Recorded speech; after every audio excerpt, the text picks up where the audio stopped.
చిత్తూరు జిల్లాలో Mangalampeta forest land భూములపై deputy CM Pawan Kalyan focus చేశారు. ఆ ల్యాండ్ పై ఏరియల్ సర్వే చేశారు. 76.74 ఎకరాలు మంగళంపేట ఫారెస్ట్ ల్యాండ్ ఆక్రమించారనే ఆరోపణలు రావడంతో ఏరియల్ సర్వే చేశారు. అటవీ భూమి ఆక్రమించారని పెద్దిరెడ్డి రామచంద్రారెడ్డిపై ఆరోపణలు వచ్చాయి. ఈ వ్యవహారంపై విచారణ పవన్ కళ్యాణ్ ఇప్పటికే ఆదేశించారు.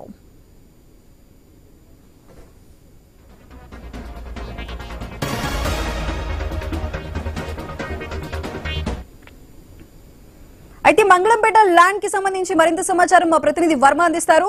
వర్మ, చెప్పండి. చిత్తూరు జిల్లాలోని మంగళంపేటలో మాజీ మంత్రి పెద్దిరెడ్డి రామచంద్రారెడ్డికి సంబంధించి కూడా ఆయనకు దాదాపు 74.5 ఎకరాల భూములు ఉన్నాయి. దీనికి సంబంధించి వారసత్వ భూములుగా తమకు వచ్చినట్లుగా ఆయన ఏదైతే రికార్డుల్లో పత్రాలు ఆయన దగ్గర పత్రాలు ఉన్న పరిస్థితి అయితే ఉంది. గతంలోనే ఇంత పెద్ద స్థాయిలో, అది కూడా పూర్తిగా చుట్టూ అటవీ ప్రాంతం ఉండి మధ్యలో ఈయన ఇంత పెద్ద స్థాయిలో భూములు ఎలా వచ్చాయన్న దానిపైన కూడా ప్రస్తుతం పెద్ద ఎత్తున ముఖ్యమంత్రి ఆదేశాల మేర కూడా విచారణ ఇప్పటికే కూడా కొనసాగుతోంది. దీనిపైన కలెక్టర్ ఆధ్వర్యంలోనే ప్రత్యేకంగా ఒక కమిటీ అధికారులతో వేసి అప్పటి నుంచి కూడా దానికి సంబంధించి ఎంక్వైరీ కొనసాగుతుంది. అయితే తాజాగా ఈ రోజు ఏదైతే ఉప ముఖ్యమంత్రి పవన్ కళ్యాణ్ అటవీ శాఖ మంత్రిగా ఉన్న ఆయన ఈ అంశంపై ఎక్కడైతే అటవీ భూముల ఆక్రమణ ఉందో దీనిపైన సంబంధిత అధికారులతో సమీక్ష సమావేశం నిర్వహించడం కూడా జరిగింది. అలాగే ఎక్కడా కూడా అటవీ భూములను ఆక్రమిస్తే ఎంతటి పలుకుబడి ఉన్న వాళ్ళైనా, ఎంతటి పెద్ద స్థాయిలో ఉన్నా ఏమాత్రం ఉపేక్షించొద్దని ఆయన స్పష్టం చేశారు. అలాగే ఈ సందర్భంగా ఈ సమీక్షలో ముఖ్యంగా పెద్దిరెడ్డికి సంబంధించి కూడా ప్రధానంగా చర్చకు వచ్చింది. మంగళంపేటలో దాదాపు 75 ఎకరాల భూమి ఏ విధంగా అటవీ మధ్యప్రదేశ్ ప్రాంతంలో ఆయనకు వచ్చింది, వారసత్వ భూములుగా ఎప్పుడు దాన్ని మార్చడం జరిగింది, ఇవన్నీ పూర్తి వివరాలతో తనకు నివేదిక ఇవ్వాలని చెప్పి కూడా ఉప ముఖ్యమంత్రి స్పష్టం చేసిన పరిస్థితి అయితే ఉంది. ఈ మేరకు అధికారులు ఇప్పటికే ఏదైతే ఎంక్వైరీ కమిటీ ఉందో ఆ కమిటీ నివేదికను కూడా పవన్ కళ్యాణ్ ముందు పెట్టినట్లుగా తెలుస్తోంది. ఇలాగే తాజాగా ఆదేశాల నేపథ్యంలో మరింత పూర్తి స్థాయిలో దర్యాప్తు చేసి ఒక నివేదిక రెడీ చేసే పరిస్థితి అయితే ఉందని చెప్పుకోవచ్చు. అలాగే దీనికి సంబంధించి కూడా ఇక్కడే కేవలం పెద్దిరెడ్డి విషయానికే కాకుండా గత వైసీపీ ప్రభుత్వంలో ఇంకా ఎక్కడెక్కడ భూములు ఆక్రమణకు గురయ్యాయి, ముఖ్యంగా అటవీ ప్రాంతానికి సంబంధించి కూడా పూర్తిగా దాన్ని రికార్డుల పరంగా ఆన్లైన్ లో ఏ మేరకు ఉంది, మొత్తం ఎంతవరకు ఆక్రమణలు అయినా ఆయన పూర్తి స్థాయిలో నివేదిక ఇవ్వాల్సిందిగా కూడా అధికారులకు పవన్ అయితే ఆదేశించిన పరిస్థితి అయితే ఉంది. ప్రస్తుతం దీనిపైన పూర్తి స్థాయిలో ఇక ఎంక్వైరీ కొనసాగే పరిస్థితి అయితే ఉంది. దీంతో ఇప్పటికే ఉప ముఖ్యమంత్రి ఇప్పటికే చిత్తూరు జిల్లా కూడా రావడం జరిగింది. ఏదైతే అటవీ సంబంధించి కూడా ఎర్రచందనం గోడౌన్ గానీ ఇతర ప్రదేశాలను పరిశీలించడం జరిగింది. పలమనేరు ఎలిఫెంట్ సంబంధించి కూడా సంరక్షణ కేంద్రకు వెళ్లడం జరిగింది. పూర్తి స్థాయిలో తన సొంత శాఖ అయిన అటవీ శాఖ పైన ముఖ్యంగా పవన్ కళ్యాణ్ దృష్టి పెడుతున్నారు అనుకోవచ్చు. ముఖ్యంగా అటవీ శాఖలో పారదర్శకంగా పూర్తి స్థాయిలో వ్యవహారాలు నడవాలని, ఎలాంటి ప్రస్తుతం ఉన్న నాయకులు గాని గతంలో నాయకులు గాని ఎలాంటి సిఫార్సులకు తావు లేదని, ఎలాంటి పైరవీలకు చోటు లేదని, పూర్తి స్థాయిలో అటవీ భూములను పరిరక్షించాలని చెప్పి కూడా స్పష్టంగా ఆదేశాలు జారీ చేసిన పరిస్థితి అయితే ఉంది. అధికార పార్టీలో ఉన్న వ్యక్తులు ఎవరైనా ఆక్రమణలకు గురైనా ఉపేక్షించదని చెప్పిన పరిస్థితి అయితే ఉంది. మొత్తం మీద పవన్ కళ్యాణ్ ఆదేశాల నేపథ్యంలో అటవీ శాఖ అధికారులు ప్రస్తుతం పూర్తి స్థాయిలో ఈ మంగళంపేటతో పాటు పెద్దిరెడ్డికి సంబంధించి పుంగనూరులో ఉన్న ఇతర భూముల పైన కూడా ఫోకస్ చేస్తున్న పరిస్థితి అయితే ఉంది. మొత్తం మీద త్వరలోనే దీనిపైన నివేదికను ప్రభుత్వానికి సమర్పించే అవకాశం అయితే ఉందని చెప్పొచ్చు. సుధా, వర్మ, అయితే మనం చూస్తున్నాం అక్కడున్న విజువల్స్ లో కూడా మనకు క్లియర్ గా కనిపిస్తుంది. అటవీ భూమి ఏదైతే ఉందో ఆ మధ్యలో పెద్దిరెడ్డి రామచంద్రారెడ్డికి సంబంధించిన ల్యాండ్ చూపిస్తున్నారు. అదే విధంగా అక్కడ ఒక భవన నిర్మాణాన్ని కూడా మనకి చూపిస్తున్నారు. అయితే ఈ భవన నిర్మాణానికి సంబంధించి అక్కడ ఉన్న మొత్తం 76.74 ఎకరాలకు సంబంధించి మొత్తం పెద్దిరెడ్డి కబ్జా చేసిందే ల్యాండ్ అని చెప్తున్నారు. మరి దీనిపై ఇంకా నెక్స్ట్ ఎటువంటి చర్యలు ఉంటాయి ఇంకా క్లియర్ గా తెలుస్తుంది కదా? అయితే దీనిపైన కోర్టులో ఇప్పటికే ఏదైతే గతంలో ముఖ్యమంత్రి ఏదైతే అటవీ శాఖ సంబంధించి ఇతర రెవెన్యూ అధికారులతో కమిటీ కూడా వేయటం జరిగింది. ప్రస్తుతం ఆ ఎంక్వైరీ అయితే ఇప్పటికీ కొనసాగుతున్న పరిస్థితి అయితే ఉంది. అయితే పెద్దిరెడ్డి మాత్రం తన మంగళంపేటలో ఉన్న భూములన్నిటికీ సంబంధించి కూడా రికార్డులు అయితే ఇప్పటికే చూపించారు.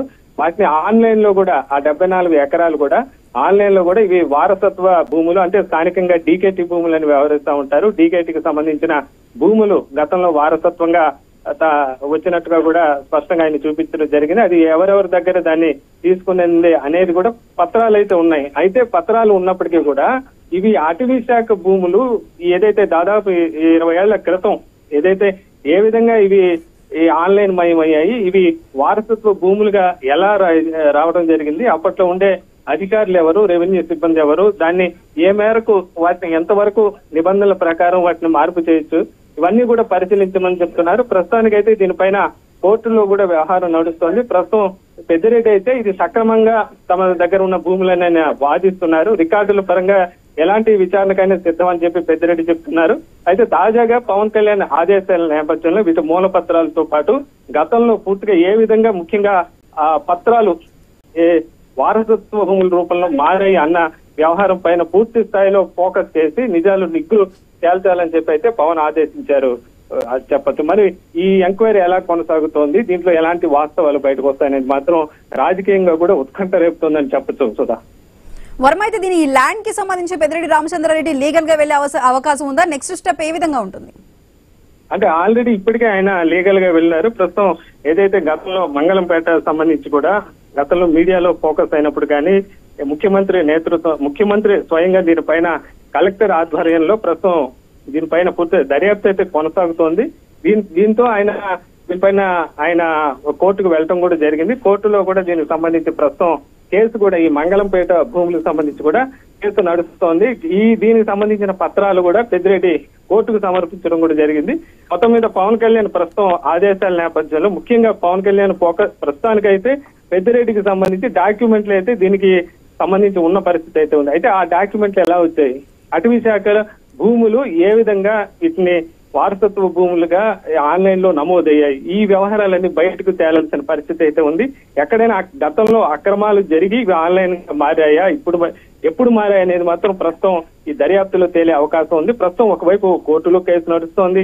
గతంలో సాక్షాత్తు జిల్లా కలెక్టర్ ఆధ్వర్యంలోనే ఈ మంగళంపేట భూములపైన కమిటీ ముఖ్యమంత్రి ఆదేశాలతో వేయడం జరిగింది. తాజాగా ఉప ముఖ్యమంత్రి కూడా వీటిపైన విషయాలు బయటికి రావాలి, పూర్తి స్థాయిలో దర్యాప్తు చేయాలనే ఆదేశాల నేపథ్యంలో మరి అధికారులు ఏ విధంగా ఫోకస్ పెడతారు మరి చూడాల్సిన పరిస్థితి అయితే ఉంది చెప్పచ్చు. మొత్తం మీద మంగళంపేట భూముల వ్యవహారం మరోసారి చర్చకు అయితే దారితీసిందని చెప్పచ్చు. సుధా, వర్మ అయితే మిగిలిన పెద్దిరెడ్డి ల్యాండ్స్ కి సంబంధించి కూడా దాని మీద కూడా ఏమైనా ఫోకస్ చేసే అవకాశం ఉందా? అంటే పెద్దిరెడ్డి మంగళంపేటనే కాకుండా గతంలో ఏదైతే మదనపల్లెలో దస్త్రాల దహనం కేసుకు సంబంధించి కూడా పెద్దిరెడ్డికి సంబంధించిన అనుచరులు గాని ఆయన కుటుంబ సభ్యులతో ఇటు మదనపల్లి గాని తంబళ్లపల్లి ఆయన సోదరుడు ప్రస్తుతం ద్వారకానాథ్ రెడ్డి ఎమ్మెల్యేగా ఉన్నారు. ఇలా మదనపల్లి గాని తంబళ్లపల్లి మిగతా చోట్ల కూడా ప్రస్తుతం ఉన్నత స్థాయి దర్యాప్తు అయితే కొనసాగుతుంది. దస్త్రాల దహనం సంబంధించి కూడా పూర్తి స్థాయిలో ప్రస్తుతం ఆ కేసు అయితే ఇప్పటికీ కూడా ఇంకా నడుస్తోంది. దీనిపైన కొంతమంది అక్కడ ఉన్న అటెండర్ గాని అప్పట్లో విధులు నిర్వహించిన వ్యక్తులను కూడా అరెస్ట్ చేయడం జరిగింది. అలాగే మాజీ ఆర్డీఓ మీద కూడా కేసు వేయడం జరిగింది. ఆయన కూడా ఏసీబీ అధికారులు అరెస్ట్ చేయడం జరిగింది. ప్రస్తుతం ఆ భూములకు సంబంధించి కూడా పెద్దిరెడ్డి సంబంధించిన వ్యవహారం కూడా ప్రస్తుతం ఒకవైపు ఏసీబీ దర్యాప్తు కొనసాగుతోంది. దీనిపైన సిట్ కూడా దర్యాప్తు అయితే కొనసాగుతున్న పరిస్థితి అయితే ఉంది. అలాగే కోర్టులో కూడా దీనిపైన కూడా పెద్దిరెడ్డి కోర్టుకు వెళ్ళడం కూడా జరిగింది. ప్రస్తుతం ఆ వ్యవహారాలన్నీ నడుస్తున్న పరిస్థితి. ఒకవైపు ఏదైతే దస్త్రాల దహనం కేసు మదనపల్లి కేసుకు సంబంధించి వ్యవహారం దర్యాప్తు అయితే కొనసాగుతోంది. మరోవైపు మంగళంపేట కూడా గతంలో కలెక్టర్ ఆధ్వర్యంలో ప్రత్యేక కమిటీ కూడా మరోవైపు విచారణ కూడా కొనసాగుతోంది. ప్రస్తుతం పవన్ కళ్యాణ్ ఆదేశాల నేపథ్యంలో అటవీ శాఖకు సంబంధించి ప్రస్తుతం ఏమన్నా అధికారులు మరింత వేగంగా ఆ దర్యాప్తు పూర్తి చేస్తారేమో చూడాల్సి ఉంది. మరోవైపు ఏదైతే దస్త్రాల ఆర్డీఓ మదనపల్లి సబ్ కలెక్టర్ కార్యాలయంలో దస్త్రాల దహనం కేసు అయితే ప్రస్తుతం ఇప్పటికే కొంతమంది నిందితులను అరెస్టు చేసిన పరిస్థితి అయితే ఉంది. ఆ కేసు అయితే ప్రస్తుతం ఎంక్వైరీలో ఉందని చెప్పొచ్చు. సుధా, మొత్తం మీద పెద్దిరెడ్డి రామచంద్రారెడ్డికి పూర్తిగా ఆయన కట్టడి చేయాలి, అటు పొలిటికల్ గా కానీ ఇతరత్ర కూడా అన్ని రకాలుగా కూడా కూటమి ప్రభుత్వం కృత నిశ్చయంతో ఉన్న పరిస్థితి అయితే ఉంది. ఇప్పటికే ముఖ్యమంత్రి చంద్రబాబు దీనిపైన సీరియస్ గా దృష్టిని పెట్టడం జరిగింది. తాజాగా పవన్ కళ్యాణ్ కూడా మరింత ఫోకస్ పెట్టడంతో ప్రస్తుతం పెద్దిరెడ్డి పైన ఈ వ్యవహారాలు ఈ భూములకు సంబంధించిన ఆరోపణలు ఏ మలుపు తిరుగుతాయనేది మరి చూడాలి. Sudha, right Varma, thank you.